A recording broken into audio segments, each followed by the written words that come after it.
Welcome to my YouTube channel accountancy class 11 depreciation provision and reserve में आज हम लोग एसेट्स डिस्पोजल अकाउंट के साथ अकाउंटिंग ट्रीटमेंट करेंगे। स्टार्ट करते हैं। सबसे पहले हमें ये जानना है एसेट्स डिस्पोजल अकाउंट क्या होता है। डिस्पोजल का मतलब यहाँ पे सेल होता है, तो एसेट्स जो हम सेल करते हैं उसके लिए एक अलग से अकाउंट बनाते हैं जिसका नाम रखते हैं assets disposal account. Use of asset disposal account is design to provide a complete and clear view of all the transaction involved in sales of an asset under one account head। Asset disposal account बनाया जाता है कि सारे assets की जो selling होती है उसको हम एक अकाउंट हेड में दिखा सकें। The concerned variables are the original cost of the assets, depreciation accumulated on the assets up to date, sales price of the asset, value of the part of the asset retained for use if any, and the resultant profit and loss on disposal। अब asset disposal account में हम लिखते क्या क्या हैं? Asset का cost लिखते हैं, उसका अभी तक का टोटल डेप्रिसिएशन लिखते हैं, उसका सेल प्राइस लिखते हैं, चाहे उसका जो भी वैल्यू है जो हमने यूज कर लिया वो लिखते हैं, उसके बाद होने वाला जो प्रॉफिट है या लॉस है उसको लिखते हैं एसेट डिस्पोजल अकाउंट में। The balance of this amount is transfer to profit and loss account. अब इस अकाउंट में जो भी बैलेंस आता है उसको प्रॉफिट एंड लॉस अकाउंट में ट्रांसफर किया जाता है। This method is generally used when a part of asset is sold. जब एसेट का एक पार्ट सोल्ड होता है तब ये मेथड यूज किया जाता है। And provision for depreciation account exist, और जब provision for depreciation account exist करता है। Under this method a new account title asset disposal account is open. इस मेथड में एसेट डिस्पोजल अकाउंट नाम से एक अलग अकाउंट हम बनाते हैं। The original cost of the asset being sold is debited to the asset disposal account. जो ओरिजिनल कॉस्ट होता है एसेट्स का जिसको हम बेच रहे हैं उसको एसेट डिस्पोजल अकाउंट में ट्रांसफर किया जाता है। An accumulated depreciation amount appearing in provision for depreciation account relating to that asset till the date of disposal is credited to the asset disposal account. और जितना उस एसेट्स को जिसको हम सेल कर रहे हैं उस पर अभी तक का जो टोटल प्रोविजन हुआ है उसको क्रेडिट साइड में ट्रांसफर करते हैं। The net amount realise from sale of asset is also credited. अब एसेट बेच के जो नेट अमाउंट आता है उसको भी हम क्रेडिट करते हैं। The balance of asset disposal account show profit and loss. अब जो इसका बैलेंस आएगा या तो प्रॉफिट होगा या लॉस होगा, उसको पीएल अकाउंट में ट्रांसफर करते हैं। The advantage of this method is that it give full picture of all transaction relating to asset disposal at one place. Asset disposal से रिलेटेड पूरा पिक्चर को एक जगह पे दिखा सकता है। तो इसके लिए क्या क्या जर्नल होता है देखते हैं। जर्नल तो वही कॉमन जर्नल है for recording purchase of assets. Assets खरीदते हैं तो assets account debit to bank या वेंडर। फॉर डेप्रिसिएशन चार्ज करते हैं depreciation account debit to provision for depreciation. अब यहाँ पे डेप्रिसिएशन को पीएल अकाउंट में ट्रांसफर करते हैं तो profit and loss account debit to depreciation. अब एसेट जब हम सेल करते हैं तो पहले लिखते थे bank account debit to assets, लेकिन अभी लिखना है bank account debit to asset disposal.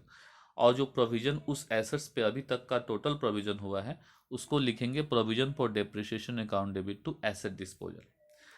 अब इस एसेट को बेचने पे जो प्रॉफिट होगा उसको हम लिखेंगे asset disposal account debit to PL account, और लॉस होगा तो PL account debit to asset disposal account. अब इसको लेजर में कैसे पोस्टिंग करते हैं। एसेट्स खरीदते हैं तो assets account debit to bank, तो यहाँ लिखते हैं टू बैंक।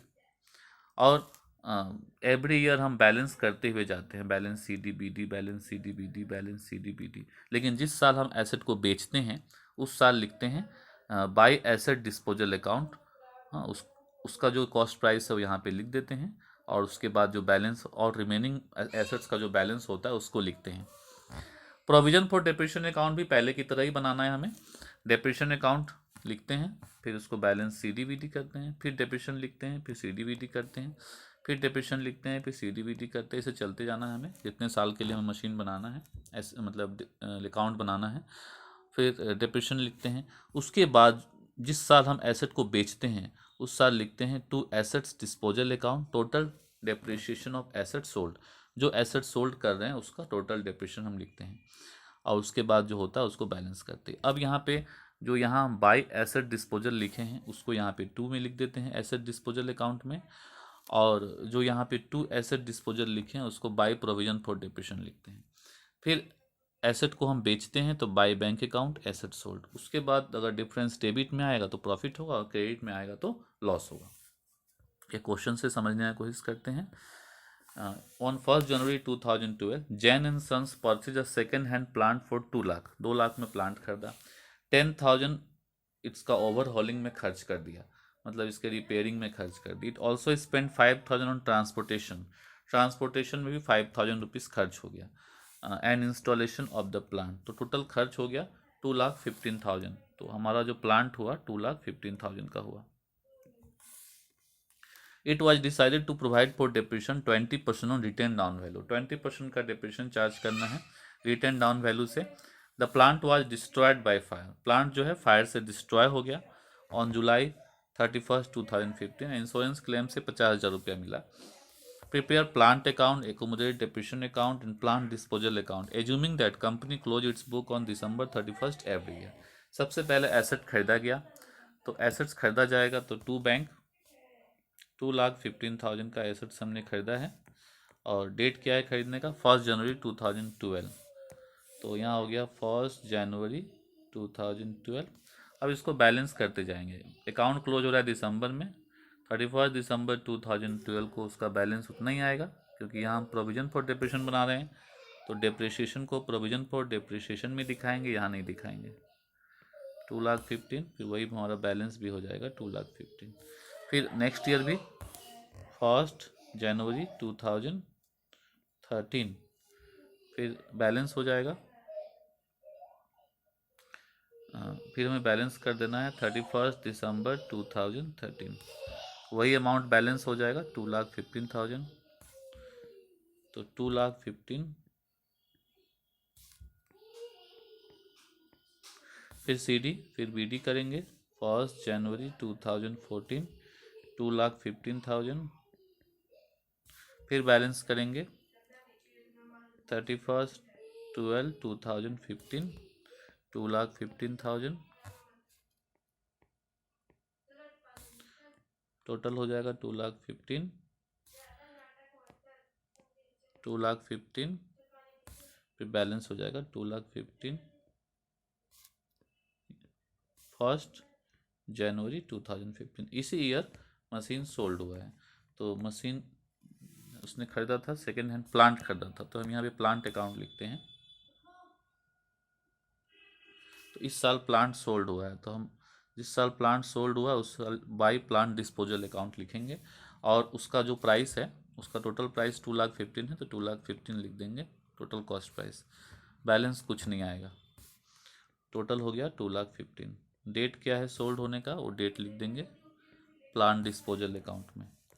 सेलिंग का डेट है जुलाई 31, 2015। सेलिंग नहीं, मतलब डिस्ट्रॉय होने का डेट है जुलाई 31, 2015, 31 जुलाई 2015। इस तरह हम प्लांट अकाउंट को क्लोज कर दिए। उसी तरह हम डेप्रिसिएशन अकाउंट को भी क्लोज करेंगे। तो depreciation account first year depreciation निकालेंगे 31 दिसंबर 2012 को। डेप्रिसिएशन निकालेंगे 2,15,000 पे 20%। जनवरी में खरीदा है इसलिए फुल ईयर का डेप्रिसिएशन निकलेगा। 2,15,000 का 10% होता है 21,500, 20% हो जाएगा 43,000 43,000 डेप्रिसिएशन हो गया। बैलेंस हो गया 43, 31/12/2012, 1 जनवरी 2013 को डिप्रेशन का बैलेंस हो गया 43,000। अब ये स्ट्रेट लाइन मेथड नहीं है, यहाँ पे क्वेश्चन में दिया हुआ है कि रिटेन डाउन वैल्यू मेथड है। तो डिप्रिसिएशन जो होगा सेकेंड ईयर जो डिप्रेशन होगा, जो बैलेंस अमाउंट आएगा, फर्स्ट ईयर का वैल्यू था 2,15,000, उसमें डिप्रेशन कट गया 43,000। उसके बाद जो अमाउंट आएगा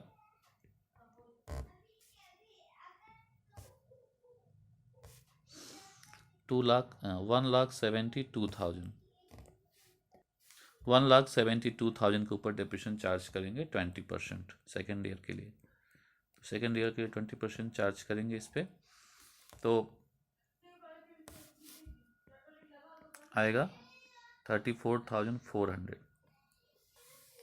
तो 34,400 सेकेंड ईयर का डिप्रेशन हो जाएगा 34,400। तो टोटल हो जाएगा हमारा 77,400।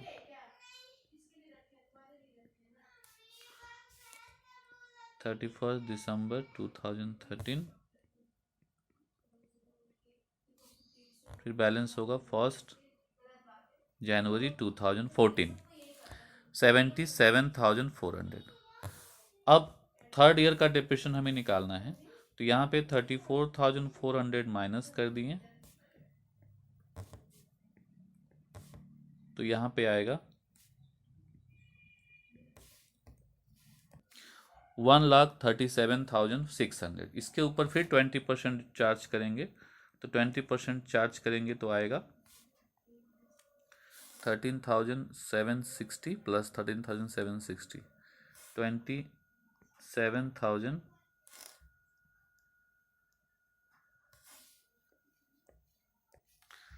27,520 आएगा इसका डेप्रिसिएशन थर्ड ईयर का। 20% निकालेंगे 27,520, तो लिखेंगे 27,520। अब इसको टोटल करेंगे, इसका डेप्रिसिएशन का डेट होगा 31 दिसंबर 2014। इसको टोटल करेंगे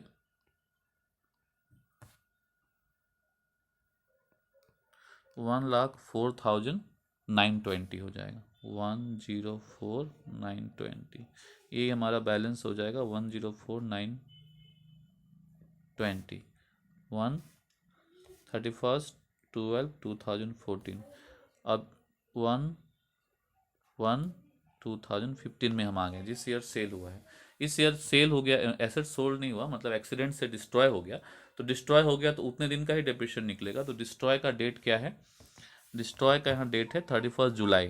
तो जनवरी से 31 जुलाई 7 मंथ होता है, तो 7 मंथ का डेप्रिसिएशन निकालेंगे हम। तो पहले इसको माइनस कर लेंगे क्योंकि रिटेन डाउन वैल्यू मेथड है, तो जो डेप्रिसिएशन हम चार्ज कर चुके हैं उसको माइनस कर लेंगे। उसके बाद निकालेंगे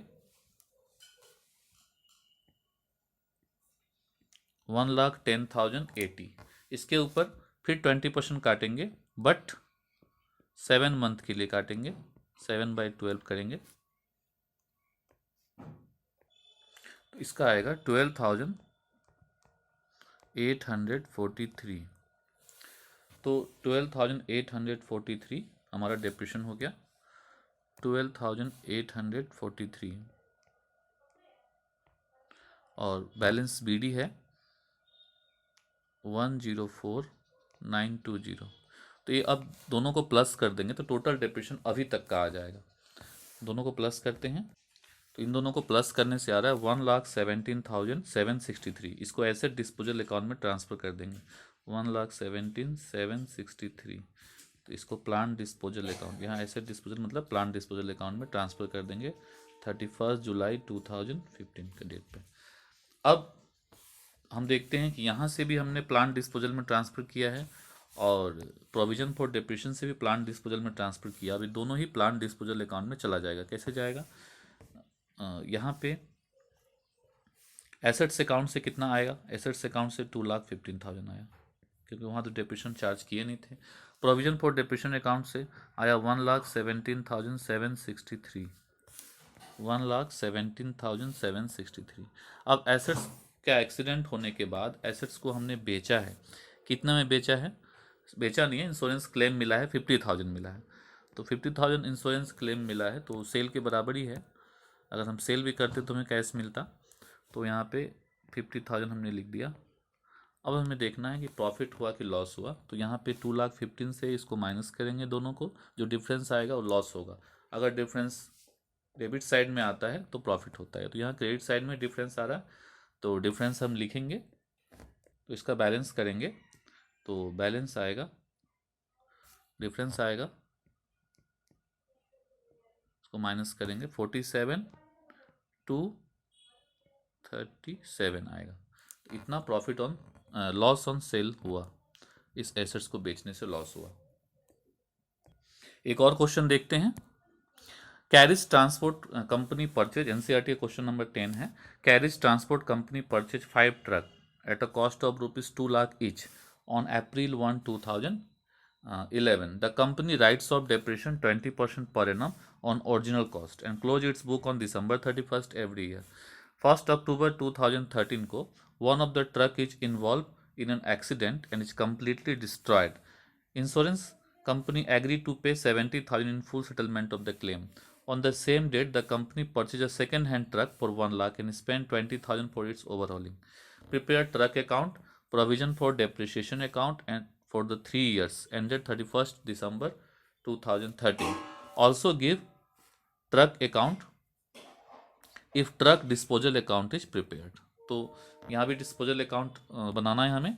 तो स्टार्ट करते हैं। सबसे पहले तो हमें 5 ट्रक है, 2 लाख ईच कॉस्ट है, तो 5 टू जा 10, तो 10 लाख में हमने ट्रक को ख़रीदा है। 10 लाख में कब ख़रीदा है? 1 अप्रैल को ख़रीदा है। 1 अप्रैल 2011 को ख़रीदा है। और कब ट्रक ख़रीदा गया? ट्रक अकाउंट में हमें जितना भी ट्रक ख़रीदा और बेचा उसका रिकॉर्ड कर लेते हैं पहले। तो 5 ट्रक ख़रीदा है 2 लाख ईच करके। On October 1, 2013 one of the truck involve accident and completely destroyed. तो 2013 में एक ट्रक चला गया। तो कितने का ट्रक चला गया? 2 लाख का ट्रक चला गया। तो 11 का ईयर है, फर्स्ट ईयर 11, तो 12, 13 एक ट्रक चला गया है अक्टूबर में। तो 2 लाख का एक ट्रक चला गया, इस एक ट्रक हटा देंगे और एक ट्रक और ख़रीद लिया गया। तो 2 बैंक लिखेंगे, उसी डेट में ख़रीदा गया है। डेट क्या है? डेट है 1 अक्टूबर 2013। 1 लाख का एक और ट्रक खरीदा गया, 20,000 उस पर रिपेयरिंग चार्ज दिया गया। तो टोटल 1,20,000 का ट्रक खरीदा गया। तो 1,20,000 का एक और ट्रक आ गया और एक ट्रक 2 लाख का चला गया। दोनों का है 1 अक्टूबर 2013। 1 अक्टूबर 2013। अब क्वेश्चन हमें सॉल्व करना है। 20% ओरिजिनल कॉस्ट के ऊपर डिप्रेशन चार्ज करना है। स्टार्ट करते हैं। सबसे पहले एसेट्स अकाउंट, ट्रक अकाउंट हम बनाते हैं। ट्रक अकाउंट सिंपल है। फर्स्ट ईयर 10 लाख का ट्रक है, बैलेंस भी 10 लाख ही होना है। बैलेंस का डेट होगा 31 दिसंबर 2011। 10 लाख का बैलेंस हो गया। CD हो गया, BD होगा 1/1/2012, 10 लाख। फिर उसका बैलेंस करेंगे। 10 लाख का बैलेंस, कुछ माइनस है नहीं, 10 लाख ही आना है। डेट हो जाएगा 31 दिसंबर 2012। फिर इसको बैलेंस BD करेंगे 1 जनवरी 2013। फिर डेट हो जाए, अमाउंट हो जाएगा 10 लाख। अब 10 लाख में से 1-2 लाख का एसेट्स चला गया हमारे पास से, ट्रक चला गया और 1,20,000 का और ख़रीद लिया। 10 से 2 चला गया तो 8 बचा और 1,20,000 खरीद लिए। तो 9,20,000 का हमारे पास बैलेंस बचा है ट्रक का। तो 11,20,000 माइनस 2 लाख, तो 9,20,000 हमारा बैलेंस बचा। अब हम डेप्रिसिएशन अकाउंट बनाएंगे, प्रोविजन फॉर डेप्रिसिएशन अकाउंट। तो पहले ईयर में हम डेप्रिसिएशन चार्ज करें 31 दिसंबर 2011 में। लेकिन फर्स्ट ईयर में जो हमने 5 ट्रक खरीदा है इस डेट पे, 1 अप्रैल को खरीदा है। 1 अप्रैल को 5 ट्रक खरीदा 10 लाख का। 10 लाख का डेप्रिसिएशन हमें चार्ज करना है।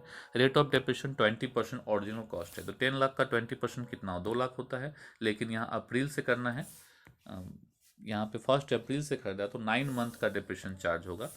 तो 2 लाख 10 लाख के ऊपर 10 लाख के ऊपर हम 20% डेप्रिसिएशन चार्ज करेंगे, बट 9 मंथ के लिए करेंगे। 10 लाख का 20% होता है 2 लाख, लेकिन 9 मंथ का अगर चार्ज करेंगे तो 1,50,000 हमारा डेप्रिसिएशन होगा। तो फर्स्ट ईयर डेप्रिसिएशन हो गया 1,50,000। फिर इसको बैलेंस कर लेंगे 1,50,000, ये बैलेंस हो गया। अब हम सेकेंड ईयर में चले गए। सेकेंड ईयर में फर्स्ट जनवरी 2012। फिर डेप्रिसिएशन चार्ज करेंगे 31 दिसंबर 2012। सेकेंड ईयर में तो स्ट्रेट लाइन मेथड है, तो ओरिजिनल कॉस्ट पे डेप्रिसिएशन हमें चार्ज करना है। ओरिजिनल कॉस्ट 10 लाख है, 10 लाख के ऊपर फिर से 20% चार्ज करेंगे, 2 लाख रुपया होगा, तो 3,50,000 होगा। 3,50,000 31 दिसंबर 2012। फिर जनवरी में आएंगे, फिर बैलेंस करेंगे 1 जनवरी 2012, फिर आ जाएगा 3,50,000। अब थर्ड ईयर में डेप्रिसिएशन चार्ज करना है। सेकेंड ईयर भी उतना ही डेप्रिसिएशन हुआ। First year depreciation 1 lakh, 10 lakh में से 1,50,000 चला गया, तो 8,50,000 हो गया। सेकेंड ईयर में 2 लाख चला गया, तो 6,50,000 हो गया। थर्ड ईयर में फिर डेप्रिसिएशन चार्ज करना है, लेकिन थर्ड ईयर में हमारे पास मशीन दो है। एक तो जो मशीन बेच रहे हैं,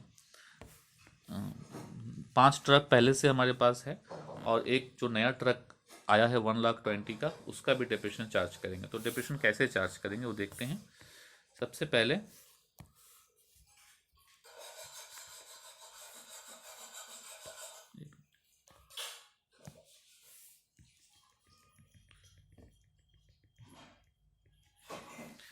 अब हम देखते हैं कि हमारे पास 10 लाख का ट्रक है, 10 लाख का हमारे पास ट्रक है। 10 लाख में 8 लाख का ट्रक के साथ कोई दिक्कत नहीं है, लेकिन जो 2 लाख का ट्रक है वो हम बेच रहे हैं। तो 8 लाख का ट्रक जो है उसके ऊपर तो पूरा फुल डेप्रिसिएशन होगा। 8 लाख के ऊपर थर्ड ईयर की बात करें तो 8 लाख के ऊपर डायरेक्ट 20% डेप्रिसिएशन चार्ज करेंगे, तो 1,20,000 1,60,000 होगा। लेकिन जो 2 लाख का है उसके ऊपर पूरा फुल ईयर का डेप्रिसिएशन चार्ज नहीं होगा, क्योंकि वो ट्रक डिस्ट्रॉय हो रहा है। जिस दिन डिस्ट्रॉय हो रहा है उस दिन तक का डेप्रिसिएशन चार्ज होगा। तो 2 लाख इंटू 20%, अक्टूबर में 1 अक्टूबर में डिस्ट्रॉय हो रहा है, 9 मंथ के डेप्रिसिएशन चार्ज होगा। 2 लाख का 20% होता है 40,000, बट 9 मंथ का करेंगे 30,000 होगा। और एक और ट्रक हमारे पास है 1,20,000 का, वो 1 अक्टूबर को खरीदे हैं, तो 3 मंथ ही हम उसको यूज करेंगे। तो 1,20,000 के ऊपर डेप्रिसिएशन चार्ज करेंगे 20% 3 मंथ के लिए। 20% होता है 24,000, बट 3 मंथ के लिए करेंगे तो 6,000 आएगा।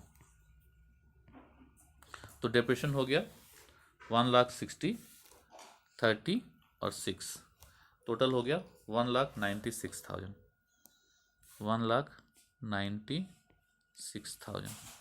अब जो एसेट्स हम बेच रहे हैं 1,60,000, अलग अलग करके अगर लिखते हैं 1,60,000 प्लस 30 प्लस 6। अब जो एसेट बेच रहे हैं या जो डिस्ट्रॉय हो रहा है उसका टोटल डेप्रिसिएशन हमें अलग करना है। तो उसका टोटल डेप्रिसिएशन हम कैसे निकालेंगे?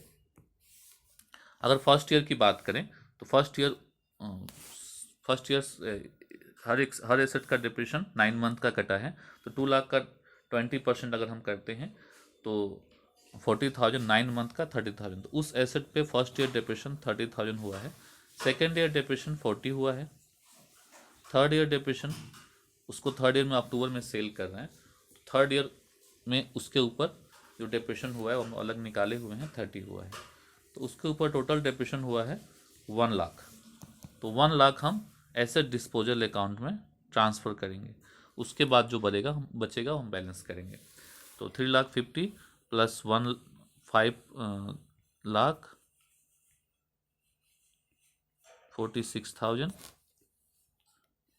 5,46,000 से 1 लाख चला जाएगा, 4,46,000। प्रोविजन फॉर डेप्रिसिएशन अकाउंट का बैलेंस आ गया 4,46,000। अब हम एसेट डिस्पोजल अकाउंट को क्लोज करेंगे।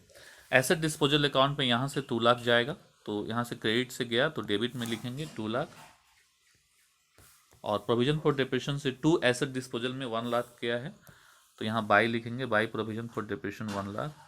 यहाँ एसेट्स डिस्पोजल नहीं लिख कर ट्रक डिस्पोजल अकाउंट लिखेंगे। और इसको इस एसेट से इंश्योरेंस कंपनी से कितना पैसा मिला है? 70,000 मिला है, तो यहाँ पे हम 70,000 लिखेंगे जो सेल के अमाउंट में। 2 लाख में से 1,70,000 गया, 30,000 का हमारा लॉस हो गया। तो एसेट डिस्पोजल अकाउंट इस तरह हम क्लोज करेंगे, 30,000 का हमारा लॉस हो गया। इस तरह एसेट डिस्पोजल अकाउंट के क्वेश्चन हम लोग बनाएंगे। इसी के साथ ही एसेट डिस्पोजल अकाउंट यहीं समाप्त होता है। Thank you very much.